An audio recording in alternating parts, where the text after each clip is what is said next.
Albert Einstein once said, everybody's a genius. But if you judge a fish by its ability to climb a tree, it will live its whole life believing that it is stupid. Ladies and gentlemen of the jury, today on trial we have modern day schooling. Glad you could come. Not only does he make fish climb trees, but also makes them climb down and do a 10-mile run. Tell me, school, are you proud of the things you've done? Turning millions of people into robots, do you find that fun? Do you realize how many kids relate to that fish swimming upstream in class, never finding their gifts, thinking they are stupid, believing they are useless? Well, the time has come, no more excuses. I call school to the stand and accuse him of killing creativity, individuality, and being intellectually abusive. He's an ancient institution that has outlived his usage. So, Your Honor, this concludes my opening statement, and if I may present the evidence of my case, I will prove it. Proceed. Exhibit A. Here's a modern day phone. Recognize it? Here's a phone from 150 years ago. Big difference, right? Stay with me. Here's a car from today, and here's a car from 150 years ago. Big difference, right? Well, get this. Here's a classroom of today, and here's a class we used 150 years ago. Now ain't that a shame? In literally more than a century, nothing has changed. Yet you claim to prepare students for the future? But with evidence like that, I must ask, do you prepare students for the future or the past?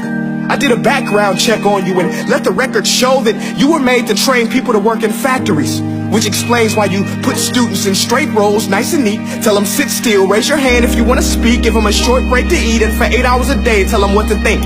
Oh, and make them compete to get an A letter which determines product quality, hence grade A of meat.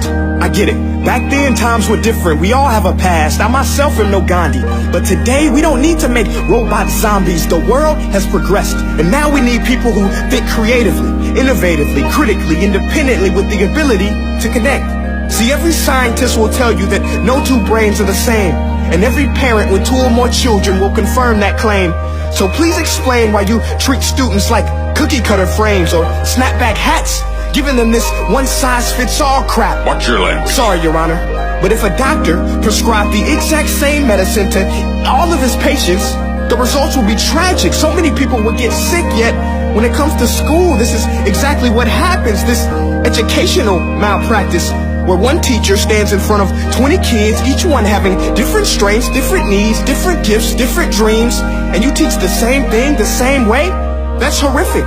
Ladies and gentlemen, the defendant should not be acquitted. This may be one of the worst criminal offenses ever to be committed. And let's mention the way you treat your employees. Objection. Overruled. I want to hear this. It's a shame. I mean, teachers have the most important job on the planet, yet they're underpaid? No wonder so many students are short-changed. Let's be honest. Teachers should earn just as much as doctors, because a doctor can do heart surgery and save the life of a kid. But a great teacher can reach the heart of that kid and allow him to truly live. See, teachers are heroes that often get blamed, but they're not the problem. They work in a system without many options or rights. Curriculums are created by policymakers, most of which have never taught a day in their life.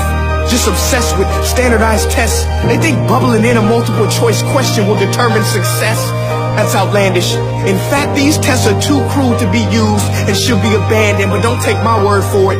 Take Frederick J. Kelly, the man who invented standardized testing, who said, and I quote, "These tests are too cruel to be used and should be abandoned." Ladies and gentlemen of the jury, if we continue down this road, the results will be lethal. I don't have much faith in school, but I do have faith in people. And if we can customize healthcare, cars, and Facebook pages, then it is our duty to do the same for education, to upgrade it, change it, do away with school spirit, because that's useless. Unless we're working to bring the spirit out of each and every student, that should be our task. No more Common Core. Instead, let's reach the core of every heart in every class. Sure, math is important, but no more than art or dance. Let's give every gift an equal chance. I know this sounds like a dream, but countries like Finland are doing impressive things. They have shorter school days. Teachers make a decent wage. Homework is non-existent, and they focus on collaboration instead of competition. But here's the kicker, boys and girls. Their educational system outperforms every other country in the world. Other places like Singapore are succeeding rapidly. Schools like Montessori, programs like Khan Academy. There is no single solution, but let's get moving.